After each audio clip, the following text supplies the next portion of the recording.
بسم الله الرحمن الرحيم. اللهم صل وسلم على سيدنا محمد. يا رب تكونوا جميعا بألف خير. المانجيونا أو البريوش أو مخبوزات شم النسيم، شكلين كل واحد يختار الشكل اللي يعجبه. عجينة البريوش طرية وسهلة خالص في التحضير، حتى طريقة التشكيل بتاعتها مناسبة لأي حد يحضرها ولو مبتدئين. كمان عملنا على القناة وصفات جميلة جدا، خدوا لفة فيها وإن شاء الله تعجبكم كده وتكبروا عيلتنا وتنورونا بالاشتراك. يلا كده من غير رغي كتير نشوف الوصفة بالتفصيل.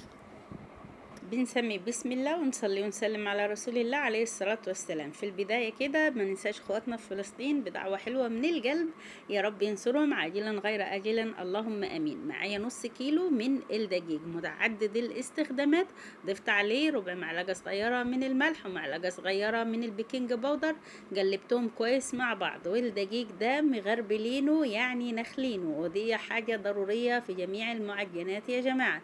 بعد كده معايا الطبق ده هضيف فيه نص كوباية من اللبن الدافي، عليهم ربع كوباية برضو بنفس المج او نفس الكوباية.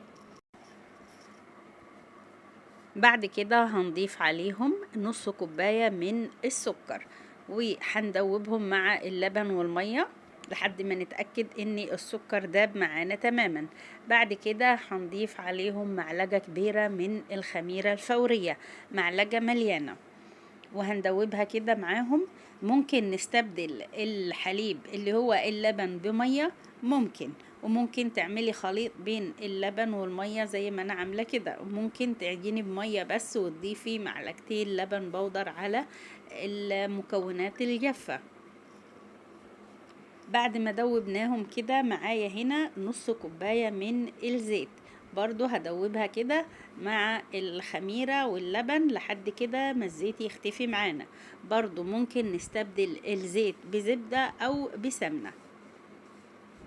هنا ضفت معاهم عليهم بيضة حجم كبير بدرجة حرارة المطبخ، وهضيف عليها كده 2 باكت او ظرفين من الفانيليا. وهنا هضيف معلقة كبيرة مليانة من الخل الأبيض، بتدي كده هشاشة ونعومة للعجينة، وبتخليها كده حلوة وطرية معانا كده بعد الخبز. قلبناها كده. بعد كده هننزل بنص كيلو الدقيق. بسم الله الرحمن الرحيم. ما ننساش نسمي يا جماعة في اي خطوة كده بنعملها، علشان لما بنسمي على الحاجة بتزيد بركتها وبتزيد حلاوتها. وابتدينا نعجن بالشكل ده. اللهم صل وسلم على سيدنا محمد. انا هنا جنبي ربع كوباية من المية، بس دي مش هنزل بيها مرة واحدة. حسيت كده ان العجينة محتاجة مني مية، فهزود كده معلقتين كبار. لو حسيت انها محتاجة تاني هزودها.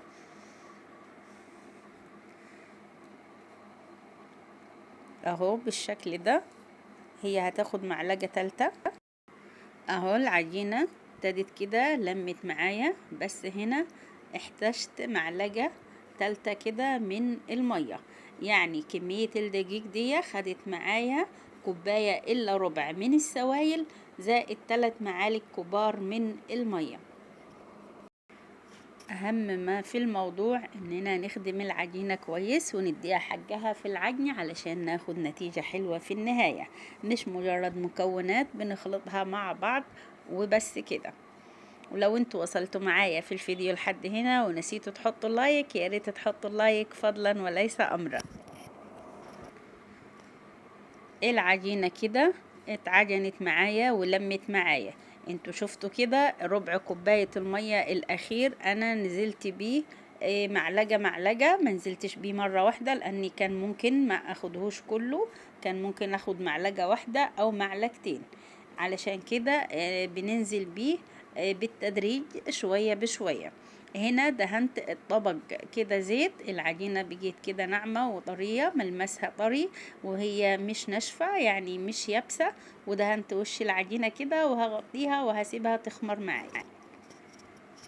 بسم الله الرحمن الرحيم. هنا بعد كده معدى عليها حوالي نص ساعة بهبط الخمر بتاعها بالشكل اللي احنا شايفينه ده. وبعد كده هبتدي اشكلها كور صغيرة كده في حجم الليمونة او اكبر شوية. يعني الكورة اللي انا عملتها دي هيكون الوزن بتاعها حوالي 58 جرام او 60 جرام.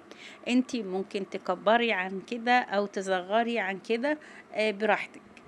يعني حجم قطعة العجين او حجم قطعة كده البريوش انت اللي بتتحكمي فيها، سواء عايزاها صغيرة او كبيرة. هنا هرص كده كرات العجين في صينية مدهونة دهنة زيت خفيفة، وهغطيهم وهسيبهم يرتاحوا كمان 10 دقايق.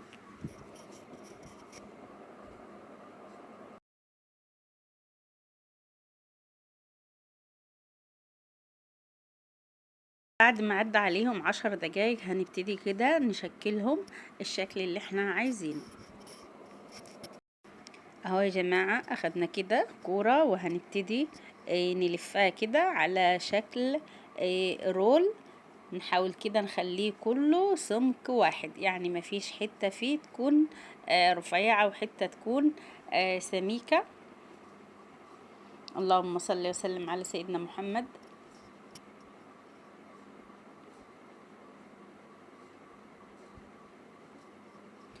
ركزوا معايا في الحتة دي يا جماعة كده، والفيديو شارح نفسه يعني من غير ما انا اتكلم. هنبتدي كده نلفها بالشكل اللي احنا شايفينه ده. اتمنى ان تكون واضحة ليكم الصورة.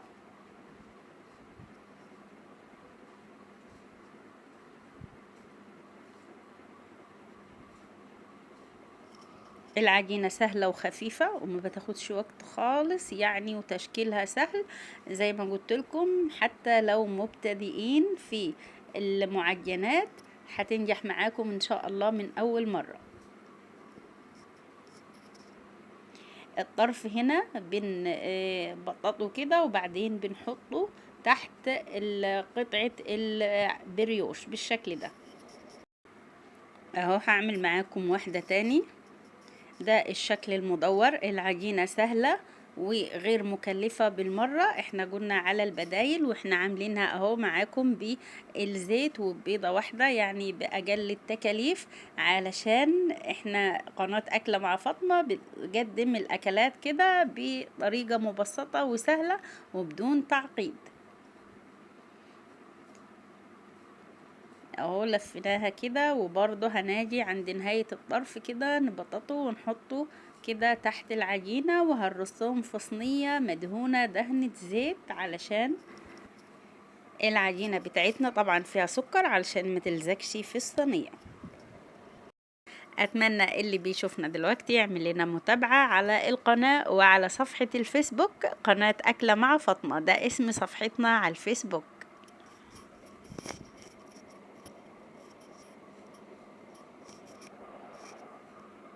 وهنا اخدت كورة كده من العجين هعملها على 3 كور حجم واحد، وبعد كده هنلفهم صوابع ونعملهم على شكل ضفيرة زي ما هتشوفوا معانا. الشكل اللي انتوا حابينه او الاسهل عليكم في التشكيل اعملوه.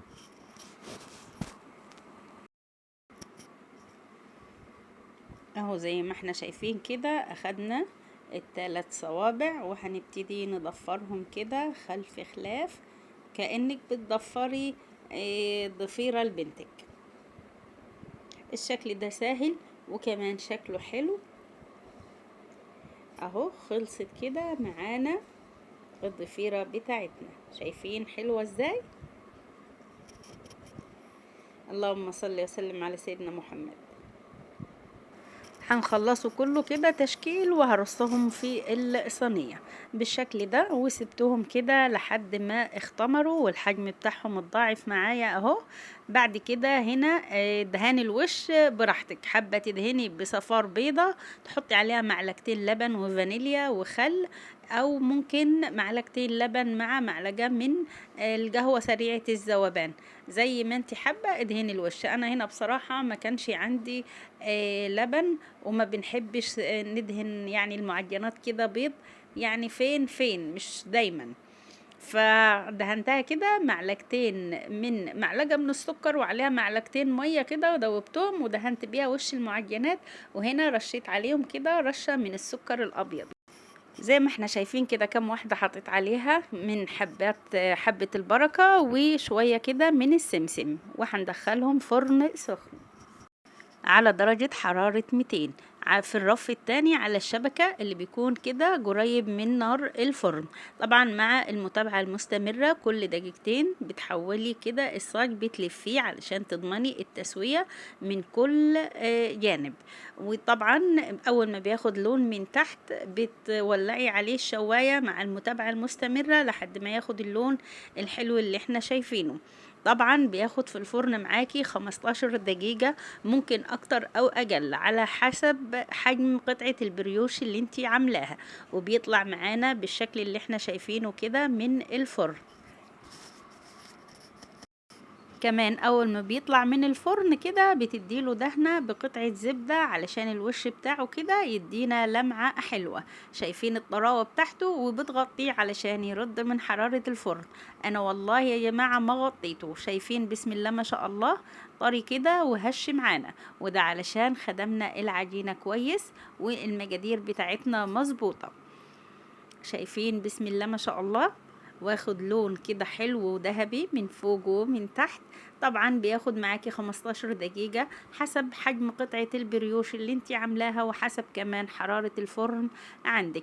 لو انتوا وصلتوا معايا في الفيديو لحد هنا ونسيتوا تحطوا لايك، يا ريت تحطوا اللايك فضلا وليس امرا، واللي ما اشتركش في القناة ينورنا بالاشتراك وتفعلوا زر الجرس علشان يوصلكم منا كل جديد.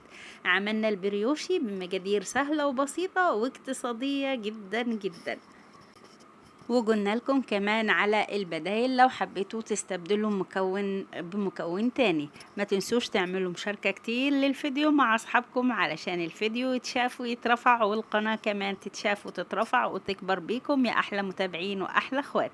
اشوفكم في الفيديو القادم ان شاء الله. السلام عليكم.